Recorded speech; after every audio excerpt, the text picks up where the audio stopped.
Abdul Muttalib, তার পিতার নাম হাশিম, তার পিতার নাম আব্দে মানাফ, তার পিতার নাম কুসাই, তার পিতার নাম কিলাব, তার পিতার নাম মুররা, তার পিতার নাম কাব, তার পিতার নাম লুই। কতটুকু পানি খরচ করতে হয়, 3টা ঢিলাকুলুক ব্যবহার করতে হয়, এই যাবতীয় সুন্নতগুলা পালন করে আপনি আধা ঘন্টা করে যদি টয়লেট করেন, ওই টয়লেট হিসাবে লেখা হবে না, ওইটা ইবাদত হিসাবে লেখা হয়ে যাবে। তাহলে বলেন, আল্লাহকে পাওয়া কি অনেক কঠিন? আল্লাহকে ভালোবাসা অনেক কঠিন। আমরা মনে করি হুজুর আল্লাহ আমাকে ইবাদতের জন্য বানাইছে, তো এত যদি ইবাদত করি ঘুমাবো কখন?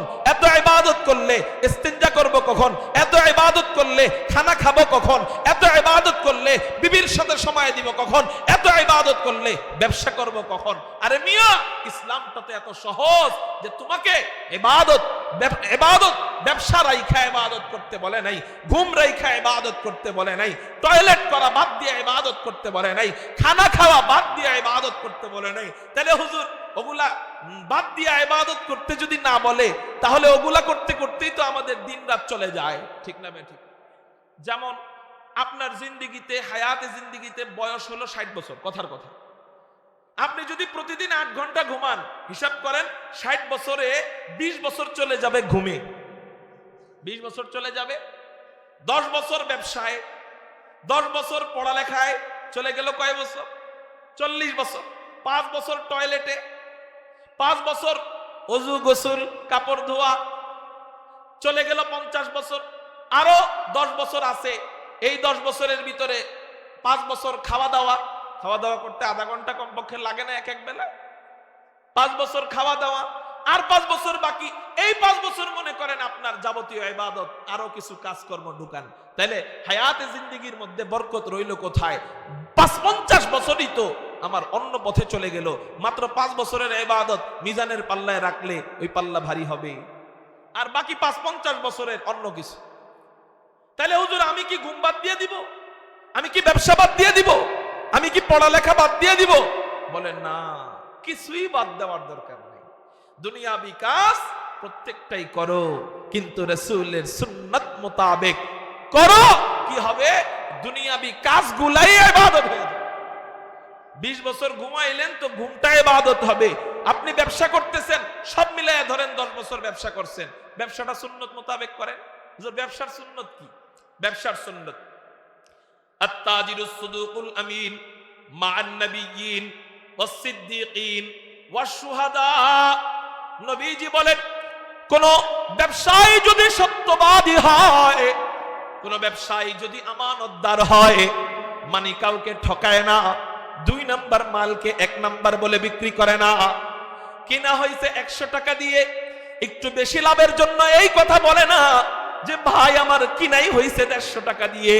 এই যে মিথ্যা বলে ব্যবসা করে না, মিথ্যা ধোকা দিয়ে ব্যবসা করে না, ব্যবসার মালের জন্য সুদি কারবার করে না। সত্যবাদী আমানতদার ব্যবসায়ী, ব্যবসা করলে আলাদা কোনো সওয়াব নাই, কিন্তু ব্যবসার মধ্যে রাসূলের তরিকা মোতাবেক ব্যবসা যদি করো, নবীজি বলেন ওই ব্যবসাটা এমন সওয়াবের কাজ হবে, বলে ওই ব্যবসার ফলাফল সওয়াব কি তা নবীজি বলে নাই, ডাইরেক্ট ওই ব্যবসার পুরস্কার হলো মান নবীন, নবীদের সাথে জান্নাতে থাকবা, ওয়াস সিদ্দীকিন, আবু বকর সিদ্দিকদের মতো সাহাবীদের সাথে জান্নাতে থাকবা, ওয়াস শুহাদা, আল্লাহর রাস্তায় জিহাদ করে যারা শহীদ হয়ে যায়, ব্যবসা রাসূলের তরিকা মোতাবেক করার কারণে আল্লাহ তোমাকে ওই শহীদদের সাথে জান্নাত দিয়ে দিবে। তাহলে বলেন, আমরা যে ব্যবসা করতে যাই কোন সওয়াবের নিয়তে করি না, অথচ এটার মধ্যে কত বড় সওয়াব আছে। তাহলে আমি 2-1টা মাসালা দিয়ে বোঝানোর চেষ্টা করলাম, 2-1টা উদাহরণ দিয়ে বোঝানোর চেষ্টা করলাম। আমার দুনিয়াবি কাজ যদি রাসূলের সুন্নাত মোতাবেক হয়ে যায়, তখন দুনিয়াবি কাজ আর দুনিয়াবি কাজ থাকে না, ইবাদত হয়ে যায়। উল্টা করেন, এবার যদি এটা দুনিয়াবি সুন্নত না মিলান, ব্যবসায় যদি সুন্নত না মিলান, এটা ইবাদত থাকবে না, বরকত নষ্ট হয়ে যাবে। আপনি যদি ঘুমের আগে পরে সুন্নত না মিলান, আপনার জীবন থেকে 8 ঘন্টা বেকার চলে গেল, ঠিক না ভাই? ঠিক এরকম প্রত্যেকটা আমল। এখন আসেন, কাজ কয় প্রকার বলছিলাম? আরেক প্রকার কাজ কি? আখিরাতি কাজ, যেমন নামাজ পড়া। রোজা রাখা, হজ করা, যাকাত দেওয়া, দুরূদ পড়া, নবীজিকে সালাম দেওয়া, মাদ্রাসায় পড়া, মাদ্রাসায় পড়ানি, এই ইত্যাদি, এগুলা আখিরাতি কাজ। এগুলার সাথে সুন্নত মিশাইলে ওটা ইবাদত, সুন্নত না মিশাইলে বিদআত। কি বললাম? আখিরাতি কাজে সুন্নত মিশাইলে ইবাদত, সুন্নত না মিশাইলে। যেমন জানাজার নামাজে কোনো সেজদা নাই, আসেনি? এখন একজনে আবেগ দেখায় বলল আল্লাহর সবচেয়ে কাছাকাছি হওয়া যায় সেজদার মাধ্যমে। কিসের মাধ্যমে? ওয়াসজুদু ওয়াকতারিব, কোরআনের কথা। আল্লাহর সবচেয়ে কাছাকাছি হওয়া যায় সেজদার মাধ্যমে। এখন একজনে প্রতিজ্ঞা করলো আমি আর জীবনে সেজদা ছাড়া কোনো নামাজ পড়বো না। এই প্রতিজ্ঞা কইরা আবেগ বেশি দেখায়া আল্লাহকে ভালোবাসা যতটুকু আল্লাহ এরিয়া বাতলায় দিয়েছিল, একটা গন্ডি বাতলায় দিয়েছিল নবীজির সুন্নতটাকে, সেটাকে ওভারটেক কইরা সে কি করা শুরু করলো? নবীজির আদর্শকে লাথি দিয়ে ফেলায়া সে জানাজার নামাজে সেজদা দেওয়া শুরু করলো। আপনি যাই বললেন ভাই জানাজায় সেজদা দিলা কেন? এটা তো বিদআত হলো। সে আপনাকে বলা আরম্ভ করলো আরে কিসের বিদআত? আমরা আল্লাহকে মুহাব্বত করি, একটু করছি আর কি। আল্লাহকে মুহাব্বত করে একটু করছি আর কি।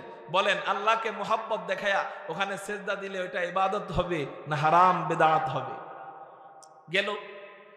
একজনে প্রতিজ্ঞা করলো আমি এবং আমার ফ্যামিলির কাউকে আজকে থেকে নামাজ ছাড়তে দিব না। ঠিক আছে, ভালো কথা, ঠিক কথা, সুন্দর। বিবির মাসিক হইছে। কি হইছে? এখন বিবি আইসা বলতেছে আজকে আমার নামাজ নাই। আপনি বললেন এই কেন নামাজ নাই? নামাজ পড়তে হবে, নামাজ ছাড়ুন যাবো না। আল্লাহকে পাইতে গেলে নামাজ লাগে, অতএব হায়েজ হইলেও নামাজ লাগবে। বলেন ওখানে এই আবেগ দেখানো এটা ইবাদত থাকবে না নবীজির আদর্শের বাহিরে চলে যাওয়ার কারণে এটা হারাম বিদআত হয়ে যাবে? ঠিক নবীজির দুরুদ এবং সালামের পদ্ধতির ক্ষেত্রেও নবীজি যেইভাবে নবীজিকে দুরুদ বলতে বইলা গেছে, যেভাবে সালাম শিখিয়ে গিয়েছে, আল্লাহ যেভাবে শিখিয়েছে, নবীজি যেভাবে শিখিয়েছে, এর বাহিরে যায়া আমি যদি নতুন কইরা নবীজির মুহাব্বতে একটু দাঁড়াইলাম আর কি, একটু দাঁড়াইলাম আর কি, আপনি ওই একটু করতে গেছেন কেন? আপনি বেশিটাই করেন, সুন্নত মোতাবেক করেন। কথাটা বুঝেন নাই? আপনি একটু করতে যান কেন? শরীয়তে তো একটু করতে বলে নাই, বেশি করেন, অসুবিধা নাই, কিন্তু সুন্নত মোতাবেক বেশি করেন। আপনি একটু করতে যায়া জানাজার নামাজে সেজদা দিলে যেমন ওইটা নামাজ থাকে না, হারাম হয়ে যায়, আপনি একটু করতে যায়া মাসিক অবস্থায় মহিলাদেরকে নামাজের আদেশ দিলে ওটা যেমন আর নামাজ থাকে না, হারাম বিদআত হয়ে যায়। ঠিক আমার রাসূলের দুরূদ এবং সালামের মধ্যে একটু ভালোবাসা দেখাইতে যায়া সুন্নতের গণ্ডির বাহিরে চলে গেলে ওটা আর দুরূদ সালাম থাকে না, ওটা বিদআত হয়ে যায়। রাগ করলেন আমার কথায়? বুঝানোর জন্য বলতেছি। এরকম প্রত্যেকটা মাসালায় মিলান আমার রাসূলের সুন্নতের সাথে ফিট খাওয়াইবেন, বাস আলহামদুলিল্লাহ, দেখবেন আপনার ওটা ইবাদত হবে, সুন্নত থাকবে না, নিঃসন্দেহে ওটা বিদআত। বুঝতে পারছেন? আল্লাহ আমাদেরকে বুঝার তৌফিক দান করুন। সবাই বলি আমিন। মুহতারাম হাজিরিন, এখন আসেন আমরা সুন্নত মানতে চাই না কেন? ভালোবাসার কম নবীজির প্রতি, এই জন্য। উত্তর কি? নবীজির প্রতি ভালোবাসা কম, এই জন্য নবীজিকে অনুসরণ করতে আমরা চাই না। ভালোবাসা থেকে অনুসরণ আসে। আপনারা এই এলাকার মানুষ পানিকে কি বলেন? জোরে বলেন পানি। কিন্তু আপনার ছোট বাচ্চা মাত্র দাঁত গজাইছে, ও পানিকে পানি বলতে পারে না। বলেন তো আরেকটা শব্দ বলে, ও পানিকে কি বলে বলেন তো? মাম বলে। আপনি যখন পানি নিয়ে ওর সামনে যান তখন আপনি পানিকে পানি বলেন, কিন্তু ওরে নিয়ে বলতেছেন আব্বু এই যে মাম খাও, মাম বলেন কিনা? আপনি ওর অনুসরণ করলেন কেন?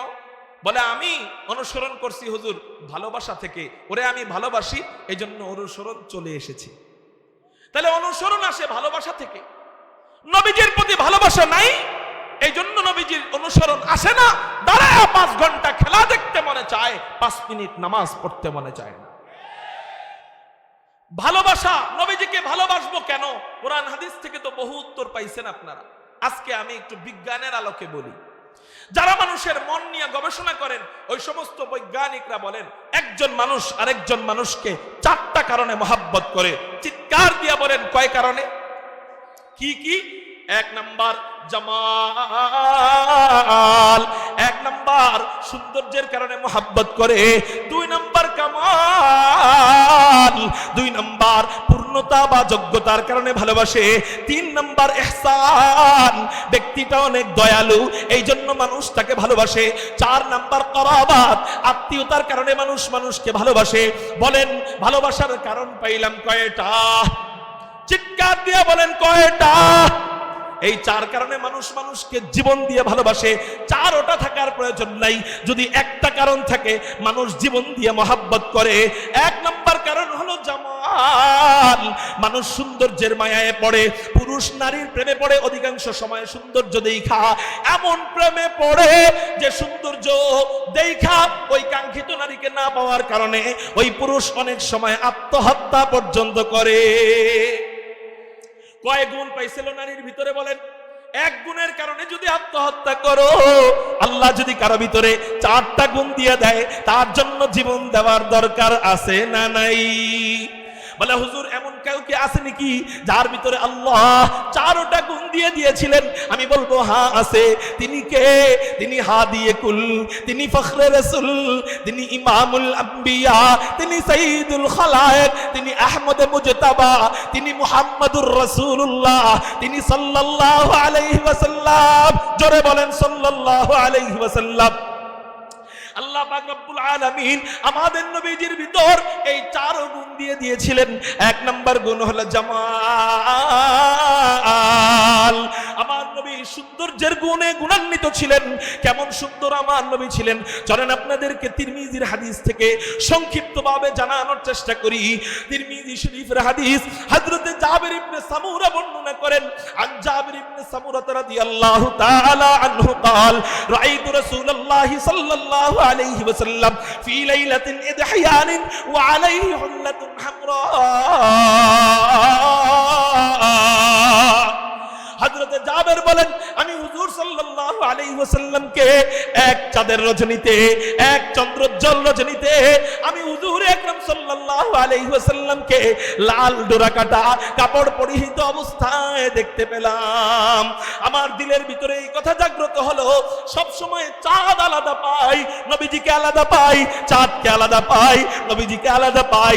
আজকে আসমানের পূর্ণিমার চাঁদ পেয়ে গেছি, আজকে জমিনের পূর্ণিমার চাঁদ মুহাম্মদুর রাসূলুল্লাহ সাল্লাল্লাহু আলাইহি ওয়াসাল্লামকেও পেয়ে গিয়েছি, একসাথে দুইজনকে পেয়েছি। আসমানের দিকে তাকাইলে পূর্ণিমার চাঁদ পাওয়া যায়, জমিনের দিক তাকাইলে মুহাম্মদুর রাসূলুল্লাহ সাল্লাল্লাহু আলাইহি ওয়াসাল্লামের চেহারা মুবারক পাওয়া যায়। এখন আমি একটু মিলায় দেখব আসমানের চাঁদ বেশি সুন্দর না জমিনের চাঁদ বেশি সুন্দর? আপনাদের সাউন্ড আসেনি? নবীজির আলোচনা এত আস্তে আল্লাহু আকবার কইলে মানায়? চিৎকার দিয়া বলেন আল্লাহু আকবার। এই সাউন্ড আপনাদের থেকে চাই। আল্লাহকে যারা ভালোবাসে এরা আল্লাহর নাম বলতেও মজা লাগে, শুনতেও মজা লাগে। আল্লাহ আল্লাহ কে মজা মুর্শিদ কে मैं खाना में है, अल्लाह अल्लाह के मजा मुर्शिद के मैं खाना में है, दोनों आलम की हकीकत एक पैमाना में है।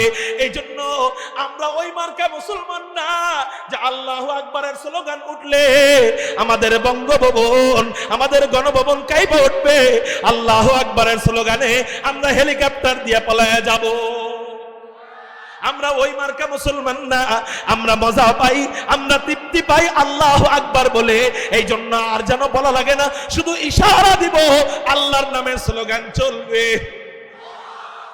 মুহতারাম হাজিরিন, তো বলতেছিলাম হযরত জাবের বলেন এই দিক খেয়াল করে আমি একবার আসমানের চাঁদের দিকে তাকাইলাম। ফাজআলতু আনজুরু ইলাইহি ওয়া ইলাল কমার, আমি একবার আসমানের চাঁদের দিকে তাকাইলাম, আরেকবার নবীজির দিক তাকাইলাম।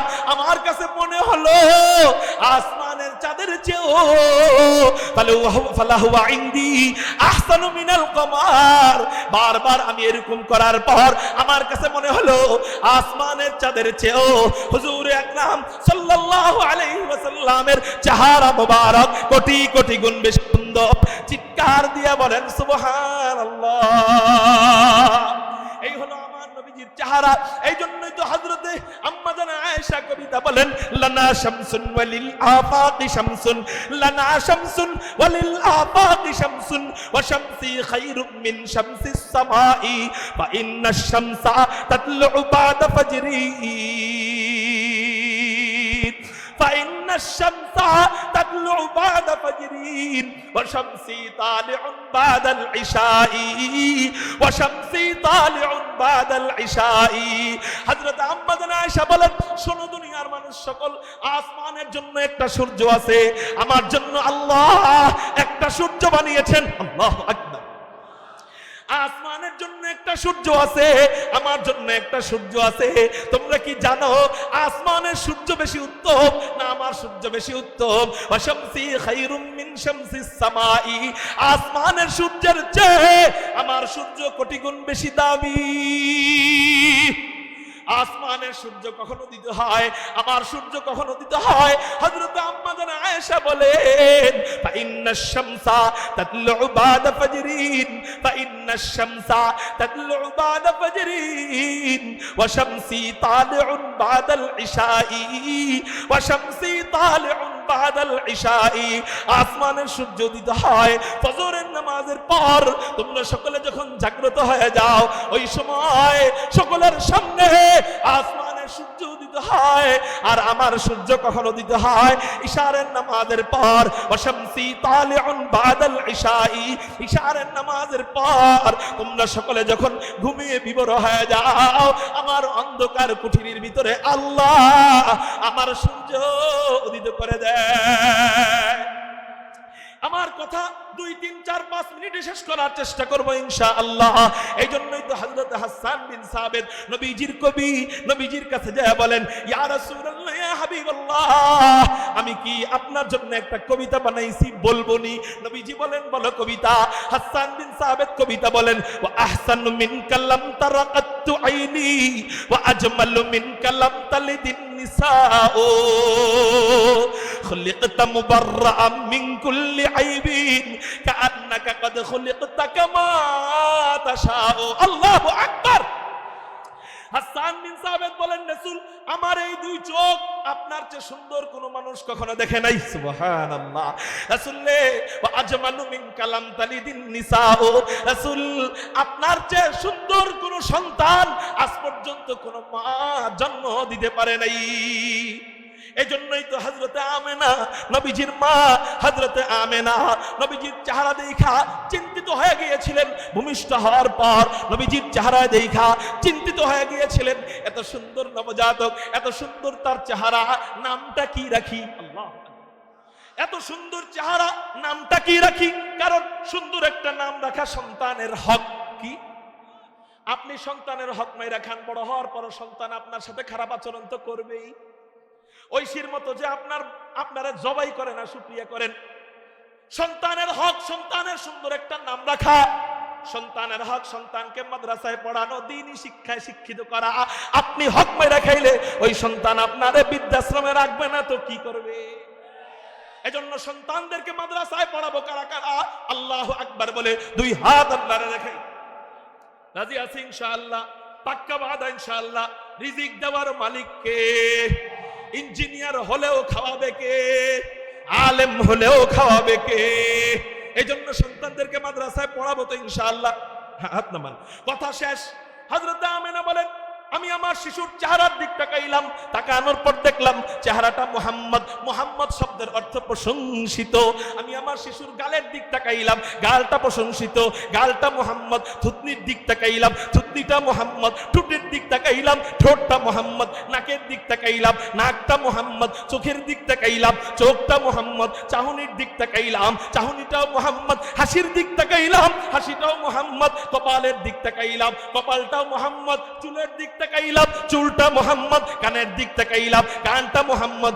আমেনা বলেন, আল্লাহ, তুমি আমাকে এমন কি শিশু দান করলা যে শিশুর আপাত মস্তক মুহাম্মদ। আল্লাহ হযরতে আমেনার অন্তরে ঢাইলা দিলেন। আমেনা আল্লাহকে বলতে লাগলেন, আল্লাহ, এত সুন্দর শিশু যার সবকিছু মুহাম্মদ, এমন শিশুর নাম আমি কি রাখতে পারি? আল্লাহ আমেনার অন্তরে ঢাইলা দিলেন, ও আমেনা রে, যেই শিশুর সবকিছু মুহাম্মদ, সেই শিশুর নাম আর অন্য কিছু রাখার দরকার নেই, ওর নামটাও রাইখা দাও মুহাম্মদ।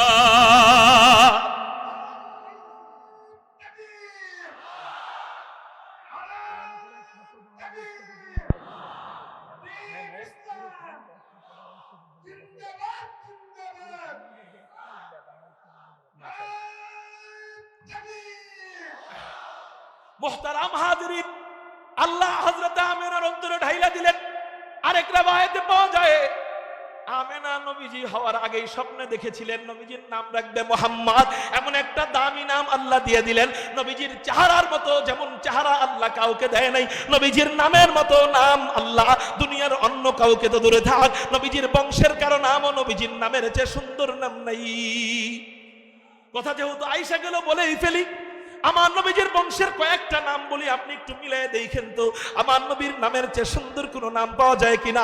আমার নবীজির নাম মুহাম্মদ, তার পিতার নাম আব্দুল্লাহ, তার পিতার নাম আব্দুল মুত্তালিব, তার পিতার নাম হাশিম, তার পিতার নাম আব্দে মানাফ, তার পিতার নাম কুসাই, তার পিতার নাম কিলাব, তার পিতার নাম মুররাহ, তার পিতার নাম কাব, তার পিতার নাম লুই, তার পিতার নাম গালিব, তার পিতার নাম ফেহের, তার পিতার নাম মালিক, তার পিতার নাম নজর, তার পিতার নাম কিনানা, তার পিতার নাম খুজাইমা, তার পিতার নাম মুদরিকা, তার পিতার নাম ইলিয়াস, তার পিতার নাম মুদার, তার পিতার নাম নিজার, তার পিতার নাম মাআদ, তার পিতার নাম আদনান, তার পিতার নাম উদাদা, তার পিতার নাম মুকাওয়িম, তার পিতার নাম নাহুর, তার পিতার নাম তাইরাহা, তার পিতার নাম ইয়ারুব, তার পিতার নাম ইয়াসজুব, তার পিতার নাম নাবিদ, তার পিতার নাম হযরত ইসমাঈল, তার পিতার নাম আবুনা হযরত ইব্রাহিম আলাইহিমুস সালাতু ওয়াস সালাম।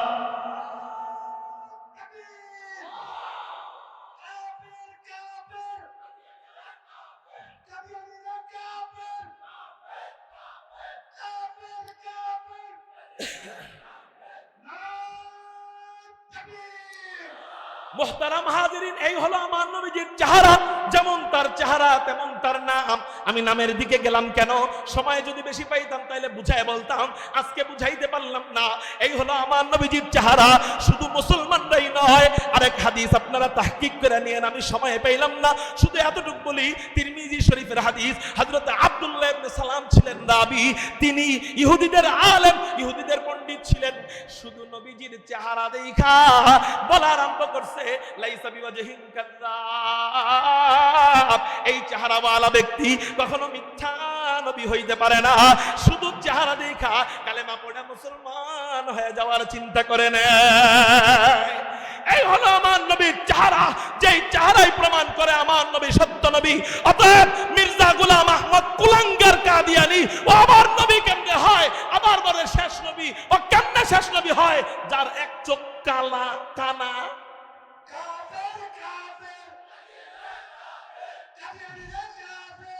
কি ছিল?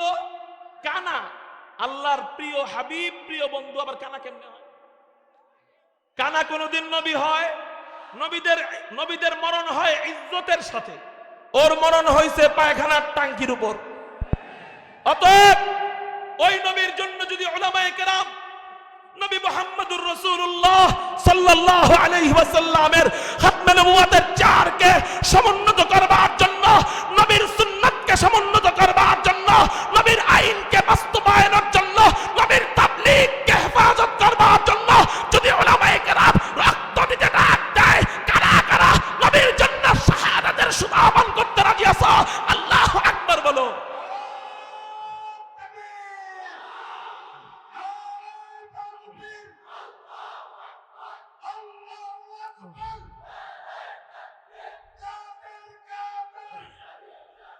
মুহতারাম হাজিরিন, কথা শেষ।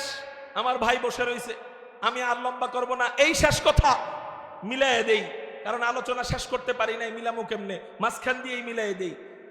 একজন মানুষ আর একজন মানুষকে কয় কারণে ভালোবাসে বলছি কয়টা? নবীজির গুনাগুনের ক্ষেত্রে বলছি কয়টা? আরো 3টা বাকি আছে। একটা তো অল্প বলছি, পুরা বলতে পারি নাই। আরো কতগুলো হাদিস মাথায় কিলকিল কিলকিল করতেছে, বলতে পারতেছি না। মুহতারাম হাজিরিন, এই 4টা গুণ যেই নবীর ভিতরে আছে, ওই নবীর জীবন দিয়ে মহব্বত করার দরকার আছে না নাই? হুজুর জীবন দেওয়ার সময় তো আসতেছে না। আমি বলবো জীবন দেওয়ার সময় সবার জন্য আসে না। যদি আসে তখন দিব। তাহলে এখন কি দিব? এখন কি দিব? এখন হলো ভালোবাসা দিব। কি দিব? হুজুর তার নবীজিরে ভালোবাসবো কেমনে? চেহারা না দেখে কি ভালোবাসা যায়? এত সুন্দর চেহারা না দেখে দূর থেকে কি ভালোবাসা যায়? নবীজি ভালোবাসার পদ্ধতি বলে দিছে। পদ্ধতি কি? মান আহাব্বা সুন্নতি ফাকাদ আহাব্বানি ওয়া মান আহাব্বানি কানা মাই ফিল জান্নাহ। নবীজি বলেন আমার সুন্নতকে ভালোবাসলে অটো আমাকে ভালোবাসা হয়ে যাবে, আর আমাকে যে ভালোবাসবে সে আমার সাথেই জান্নাতে থাকবে। এত সুন্দর নবী যে শুধু মুসলমানরাই চেহারার গুণাগুণ করে না, ওই মক্কা মদিনার কাফের ইহুদিরা পর্যন্ত নবীজির চেহারা দেখে মুসলমান হইতো। ওই নবীকে জান্নাতে যায়াও যদি কাছে না পাই আমি জান্নাতি হইয়াও ব্যর্থ। ঠিক না ভাই? ঠিক। এজন্য নবীর সাথে জান্নাতে থাকতে চাই, যদি থাকতে চাই ইত্তেবায়ে সুন্নাত, নবীজির সুন্নাত মোতাবেক জীবন যাপন করতে হবে। পারবেন না ইনশাআল্লাহ? আমাদের জীবন যা হয়ে গেছে তো হয়েই গেছে, পরবর্তী প্রজন্মকে সুন্নতের নৌকায় উঠায় দিয়ে যাব। কিসের নৌকায়? সুন্নতের নৌকা। আবার হুজুর কোনটা? সুন্নতের নৌকা হলো বর্তমান জামানায় নূহ আলাইহিস সালামের কিস্তির মতো ভূমিকা পালন করতেছে একমাত্র কওমি মাদ্রাসা। রাগ করবেন না, আমি আলিয়াকে খারাপ বলতেছি না, আমি স্কুল কলেজকে খারাপ বলতেছি না, কিন্তু ওই সমস্ত জায়গায় পড়ার পর রাত্রেবেলা যখন বাড়িতে চলে আসে তখন হাতের মধ্যে এটা উঠে যায়, তখন দেখা যায় গুনাহের বর্তমানে মূল রাস্তা এটা, এটার থেকে গুনাহ শুরু হয়। এজন্য আমি যদি নবীর খাঁটি উম্মত হইতে চাই, কওমি মাদ্রাসায় সন্তানদেরকে ভর্তি করাইলে এক মাসেও এটা নেওয়ার চান্স পায় না। এজন্য কওমি মাদ্রাসা বর্তমানে নূহ আলাইহিস সালামের নৌকার মতো, এই কওমি মাদ্রাসা ছাড়া ঈমান, আমল, ইসলামী তাহজিব, তামাদ্দুন হেফাজত করা সম্ভব। আলহামদুলিল্লাহ এই অত্র থানার ভিতরে এই জামিয়া ইসলামিয়া মদিনাতুল উলুম মাদ্রাসা সর্বপ্রথম দাওরা এবং ইফতা মাদ্রাসা। সবাই বলেন আলহামদুলিল্লাহ। বলেন এই মাদ্রাসা আমার মাদ্রাসা, বলেন সবাই। যদি বলে তোমাদের মাদ্রাসা কোনটা, তখন বলবেন জামিয়া, বলেন ইসলামিয়া মদিনাতুল উলুম মাদ্রাসা। হ্যাঁ, মদিনাতুল উলুম মাদ্রাসা। ঠিক আছে না ইনশাআল্লাহ? বলতে পারবেন ইনশাআল্লাহ? এই মাদ্রাসার সাথে থাকবেন। বাকি যেই কথাগুলা বললাম আল্লাহ আমাদেরকে বুঝার, আমল